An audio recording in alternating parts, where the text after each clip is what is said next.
Olá, meus queridos, eu cumprimento a todos com a paz do Senhor Jesus, amém? Irmãos, eu estou aqui no monte, num momento de oração e intimidade com Deus, e eu estava aqui meditando na Bíblia, em Números capítulo 22, versículo 1, onde Balaque manda que os seus servos vá até Balaão para lhe fazer uma proposta. Eu vou ler aqui para vocês aqui, ó. Capítulo 22 do livro de Números. E partiram os filhos de Israel e acamparam-se nas planícies de Moabe, além do Jordão, na altura de Jericó. E viu Balaque, filho de Zippor, tudo o que Israel fizera aos amorreus. E Moabe temeu muito diante deste povo, que era muito numeroso, e se angustiou Moabe por causa dos filhos de Israel. E disse Moabe aos anciãos dos midianitas: agora lamberá toda esta gente tudo quanto houver ao nosso redor, como lambe o boi a grama do campo. E Balaque, filho de Zippor, era então rei dos Moabitas. Este então enviou mensageiros a Balaão, filho de Baal-peor, de Beor e Peor, que está junto ao rio, na terra dos filhos do seu povo, para que o chamasse, dizendo: um povo saiu do Egito, e eis que cobre a face da terra, e estão acampados defronte de mim. Vem, pois, agora, rogo-te, e amaldiçoa-me este povo, porque é mais forte do que eu. Possivelmente poderei eu feri-lo e lançá-lo fora da terra, porque estou informado de que quem tu abençoares será abençoado, e quem tu amaldiçoares será também amaldiçoado. Amém? Irmãos, neste versículo aqui, ó, fala logo após a fuga do povo de Israel do Egito, naquele momento lá em que Moisés sai com aquele povo, ele sai ali no deserto, destruindo todas as terras com permissão de Deus. E no momento em que eles estavam chegando na cidade dos Moabitas, na região dos Moabitas, o rei Balaque, que era filho de Zippor, simplesmente viu e temeu, porque aquele povo lá já tinha feito muita coisa aos amorreus, já tinha, onde que eles tinham passado, tinha destruído tudo. E assim como o boi, ele ainda usou a expressão, que assim como o boi faz num gramado, que lambe tudo, o povo de Israel também faria com os moabitas. Então ele temeu muito, porque ele sabia que onde aquele povo passava, ele lambia tudo, ele destruía tudo, mas com permissão de Deus. Todos os inimigos de Israel eram destruídos. Então Balaque temeu e mandou que os teus servos fossem em busca de Balaão. Era um profeta daquela atualidade, e um profeta bem conhecido, que ele mesmo disse: tudo que tu abençoares será abençoado, e tudo que amaldiçoar será também amaldiçoado. Então os teus servos foram ali em busca de Balaão. E Balaão, quando viu eles, pegou e eles informaram a ele o que Balaque estava precisando. E ele disse: entra, passa a noite aqui, que eu vou conversar com Deus e ver o que ele tem a dizer sobre isso. Irmãos, muitas pessoas gostam de criticar Balaão devido às atitudes que ele tomou. Alguns dizem até mesmo que ele não era um profeta. Mas no meu entendimento, nesse versículo, aqui nessa passagem sobre Balaão, Balaão era sim um profeta. Balaão tinha intimidade com Deus. Balaão realmente tinha sim contato com Deus. E o que ele abençoava era abençoado por Deus. O que ele amaldiçoava também era amaldiçoado por Deus. Ele tinha sim intimidade, ele tinha sim um momento ali com Deus. E quando aquele povo, aqueles servos de Balaque entra para aquela casa, ele vai consultar a Deus, e Deus vira para ele e diz: quem são esses que estão aí? Aí ele vai e diz para Deus, ele fala a verdade, que aquelas pessoas, aqueles servos de Balaque, foi ali em busca dele, em busca de uma resposta, porque o povo de Israel estava chegando ali na cidade dos Moabitas, e Balaque havia temido e sabia da história dele, e pediu para que ele fosse com eles e amaldiçoasse aquele povo.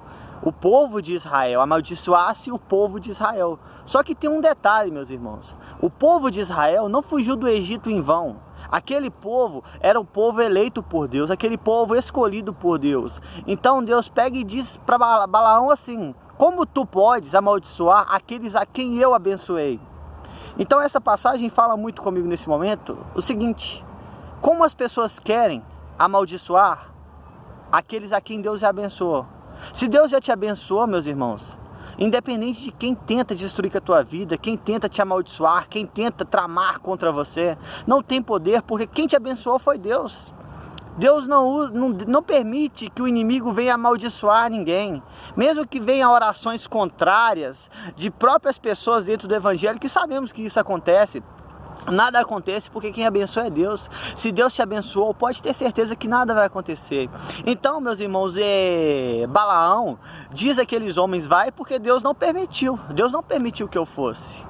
E aqueles homens voltam ali para a cidade de Moabe, aos moabitas, e fala para Balaque: Balaão não quis vir conosco. Então Balaque pega e vira e manda pessoas ainda mais importantes atrás de Balaão, com riquezas, com tesouros para oferecer para ele. E quando aqueles homens ainda mais importantes ali dos moabitas chegam ali até Balaão e oferecem para ele riquezas, ele vê que ali há uma chance dele crescer, dele ser grande, ainda maior, de ter ainda mais reconhecimento, de ter mais poder, mais riqueza. E ele vira, e mesmo com Deus tendo falado com ele que não era para ele ir, ele vira e fala para aqueles homens: entre que eu vou ver com Deus se ele permite que eu vá agora. Só que Deus já havia dado uma resposta para ele. Independente, meus irmãos, se é uma, duas, três, a primeira resposta de Deus é que vale. Aí ele chega para Deus e fala com Deus novamente, só que Deus já havia dado a resposta. E naquele momento, Deus permite que ele vá. Sabe por quê? Porque Deus sondou o coração de Balaão. Balaão já tinha recebido o não de Deus, mas quando ele viu as riquezas, o coração dele foi transformado, foi mudado. E aí ele começou a perder o temor. Ele viu que ele poderia prosperar. A visão dele estava nas coisas terrenas, no que ele poderia conquistar, no seu crescimento ali diante do povo. Ele não pensou mais em Deus, não pensou mais na resposta que Deus tinha dado, porque Deus já tinha dado um não. Deus já tinha falado que não vai. Então Deus permite. Sabe por quê? Porque Deus já havia sondado o coração dele. O coração de Balaão, por mais que ele tenha tido intimidade, que ele tenha aquele total contato com Deus, se misturou com aquelas riquezas. O coração dele foi soberbo, o coração dele o enganou. E a partir daquele momento ali, ele começou a fraquejar na fé e ir contra Deus. E Deus permitiu. Só que Deus permitiu de uma forma: vai, mas fala somente o que eu falar. Não diga nada de você, diga apenas o que eu disser. Então, meus irmãos, o Balaão sai da presença de Deus naquele momento. Ele começa a se afastar de Deus. E ele pega a sua jumenta, e vai ali em direção à cidade de Moabe, se encontrar com Balaque. Então, Deus envia um anjo para estar no caminho, com uma espada, e ir contra a jumenta. Então a jumenta teme e sai fora do caminho. Balaão, sem visão nenhuma espiritual, pega e começa a xingar a jumenta, fazendo com que ela volte ao caminho. Só que aí, o anjo de novo, em um momento ainda mais estreito, fica à frente dela, e ela vai e pressiona a perna de Balaão contra a parede. Balaão bate nela. E mais à frente ainda, ela obedecendo a Balaão, porque Balaão estava com teimosia, a visão dele não era espiritual, ele estava focado somente no que ele ia conquistar na frente, nos tesouros. Ele já havia perdido o temor, já havia perdido o seu espiritualismo com Deus, a sua intimidade, porque ele não estava enxergando o anjo do Senhor que estava à frente. A visão dele estava nos tesouros e não no anjo, não em Deus, porque a resposta de Deus já tinha dado para ele: não vai. Só que ele foi teimoso. E ali, meus irmãos, pela terceira vez, o anjo vai até a jumenta lá na frente, com a espada desembainhada, e a jumenta teme, porque a jumenta teve mais temor ao anjo do Senhor do que o próprio Balaão. A jumenta havia visto ele, porque a jumenta ainda estava com a visão no anjo. Então ela se abaixa debaixo de Balaão, e Balaão começa a bater e vira para ela e fala em matá-la ali mesmo. Então a mula, a jumenta, vira para Balaão e diz: o que eu te fiz para você me bater desta forma? Não sou eu que tenho te acompanhado ao longo desses tempos? Irmãos, olha como o Balaão perdeu completamente a sua intimidade, a sua visão espiritual. A jumenta sempre foi dele e ela nunca havia falado nada com ele, mas naquele momento ali, aquelas 3 circunstâncias no qual ela parou, ela travou devido ao anjo que estava na frente, ela deixou de ir e ainda foi e falou. Deus abriu a boca da jumenta para que ela falasse com Balaão. E mesmo assim aquilo ali não intimidou Balaão. Poxa, imagina, a jumenta nunca falou e falou com ele: o que eu te fiz? Nesse momento era para ele ter temido ainda mais a Deus, mas ele não temeu. Ele disse a ela: não, você não fez nada. Mas só que aí Deus permite que ele veja o anjo que estava à frente. E quando ele vê aquele anjo, a visão dele não era tão espiritual, não era nada espiritual, digamos assim, porque aquelas coisas já era para ter feito ele voltar para trás. Ele já sabia que não era a vontade de Deus ir. Então o anjo vira para ele e fala: se eu quisesse te matar, eu já teria te matado, Balaão, e pouparia apenas a sua jumenta.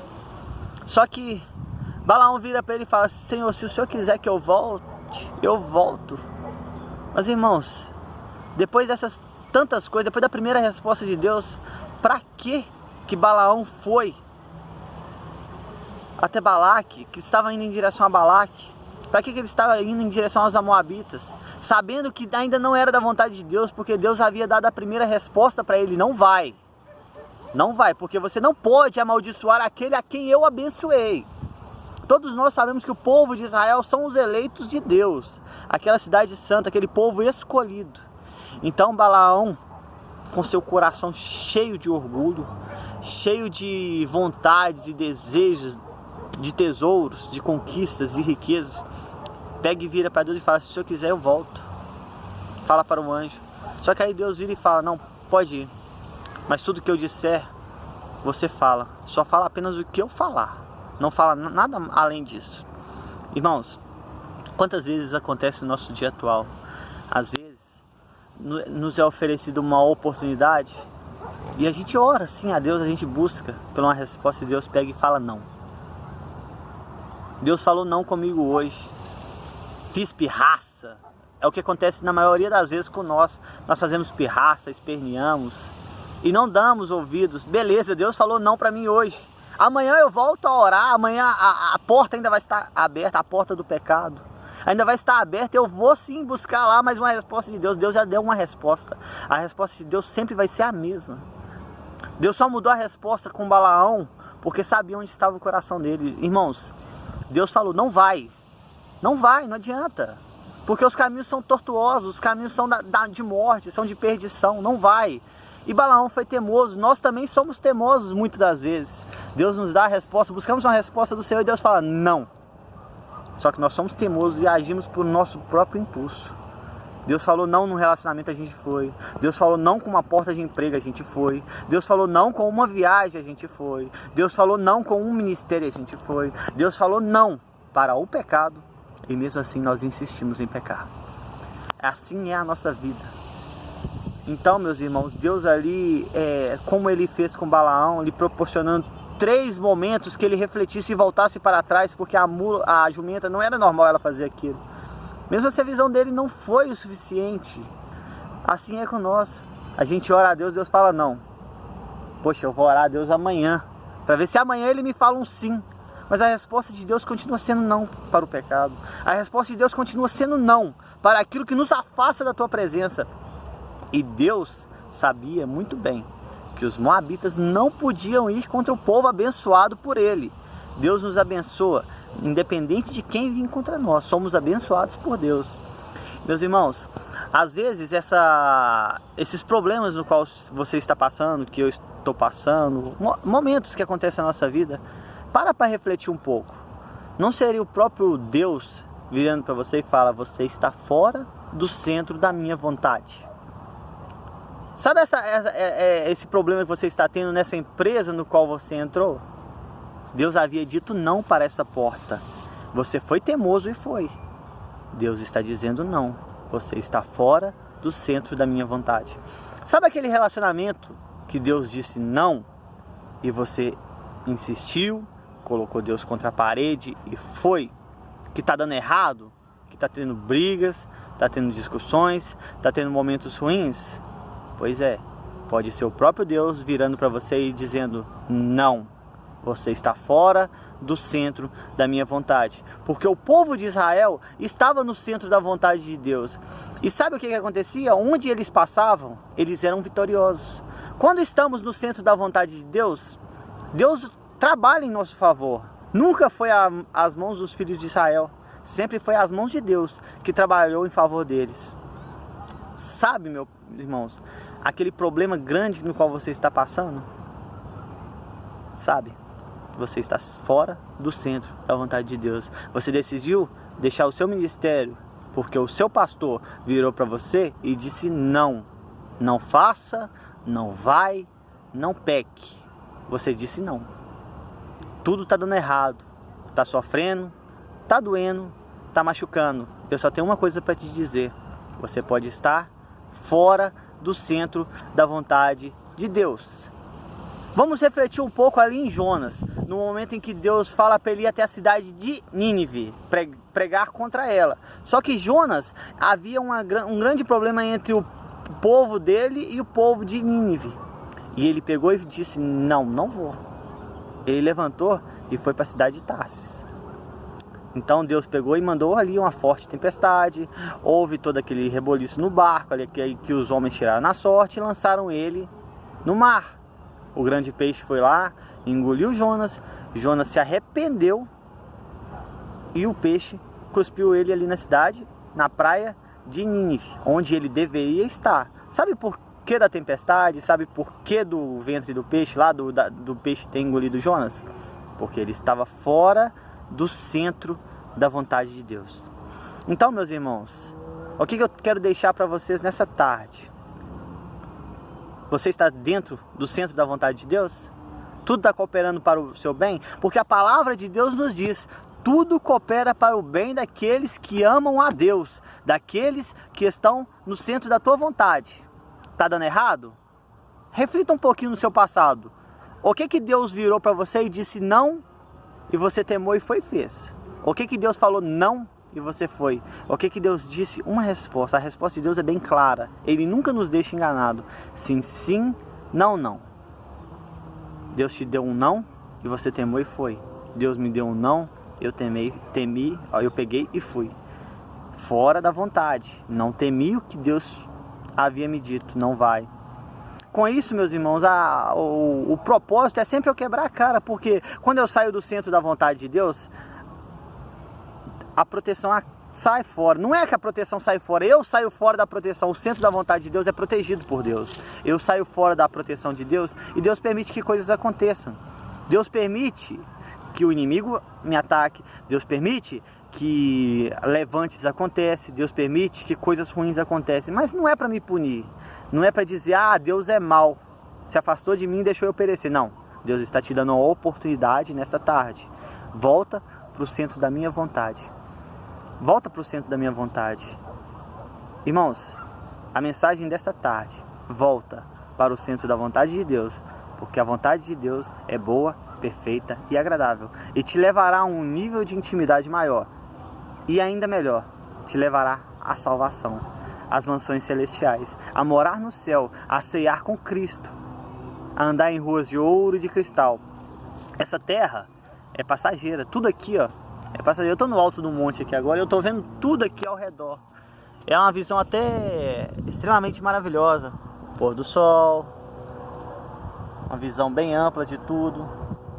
Mas aqui, a palavra de Deus é o caminho que me leva até a salvação. Isso aqui, é boca de Deus aqui na terra. Isso me ensina. O meu amigo, o meu pastor Josuel, ele tem mania de dizer que a Bíblia é o GPS do crente, para ele conseguir chegar até o céu. E realmente, meus irmãos, se formos seguir o que Jesus nos ensinou, o que Deus deixou escrito, realmente, nosso caminho é de vitória. O povo de Israel, na fuga do Egito, foi só bênçãos. menos no momento em que eles pecaram contra Deus ali. Deus permitiu que algumas coisas acontecessem. Mas sabe por quê? Porque Deus queria mostrar para eles que alguma coisa estava errada. Toda vez que eles agiam com má fé, Deus permitia que coisas acontecessem. Mas quando eles estavam realmente no centro da vontade, guiado pela coluna de fogo, guiado pela nuvem durante o dia lá, para poder não sentir tanto calor naquele escaldante deserto. Irmãos, eles venceram o deserto, eles chegaram sim na terra prometida. E nós estamos passando por esse mundo em busca também da terra prometida, que Deus nos deixou bem claro. Eu vou ir preparar morada. Jesus disse, estou indo para preparar morada. E breve todos nós aqui estaremos com Ele. Se nós cremos, formos fiéis a Deus e estarmos no centro da vontade de Deus. Tudo vai cooperar para que chegamos lá no céu. E cearemos com Cristo, moraremos em mansões celestiais, caminharemos em ruas de ouro e de cristais. Mas enquanto estivermos aqui na terra, estamos sujeitos a tudo, até mesmo ao não de Deus. Agora cabe a mim, cabe a você, cabe a nós respeitar o não de Deus, né? Porque se Deus disse não, é porque Ele conhece lá na frente. Na sua onisciência, onipresença, onipotência, Ele sabe que aquele não que Ele está nos dando ali, é para nos livrar de sair da sua vontade. Aquele não que Ele nos deu é para evitar que venhamos perder a nossa salvação. Porque Deus nos amou tanto que deu o seu Filho para carregar aquela cruz, para morrer ali naquele Gólgota, no Calvário, passar por toda aquela via dolorosa ali, aquele sofrimento. Sabe aquela cruz que Jesus carregou? Não era para Ele. Aquela cruz lá, não era os seus pecados. Era o meu pecado, era o pecado seu, era o pecado de todos nós da humanidade que Ele estava carregando ali nas costas. Aquela cruz não era para Ele. Ele foi santo. Ele foi maravilhoso. Ele foi o próprio Deus que desceu do céu, nos ensinou o amor e nós mesmos assim não aprendemos. Irmãos, assim eu encerro essa mensagem. Que venha tocar também no meu coração, né? Claro, porque eu estou aqui estudando ela. Primeiramente a palavra passa por aqui para depois chegar até aí. Que ela venha abençoar vocês. Que venha abençoar todos nós. E fica essa dica. Se você orou a Deus, pediu uma resposta, não faça como Balaão. Balaão tinha total intimidade com Deus, mas mesmo assim a sua ganância, o seu coração foi enganoso e fez ele pecar contra Deus. E no final, o fim dele foi triste. E eu não espero que esse seja o nosso fim também. Eu espero que venhamos sim nos contender com o não de Deus. Se Deus disse não, é não. Se Deus permitiu, amém. Vai na bênção, seja abençoado. Agora se não, meus irmãos, espera mais um pouco, tenha um pouquinho de paciência. Deus disse não uma vez, e Ele vai dizer não de novo. Sabe por quê? Porque não é a vontade dEle. A vontade dEle nos faz ser vitoriosos, nos faz sermos felizes na Tua presença e nos faz conquistar os nossos objetivos. Ore, busque, clame. Deus vai te ensinar a forma certa de agir. Amém? Fiquem todos na paz do nosso Senhor e Salvador Jesus Cristo. Porque Ele vive para todo sempre. Amém?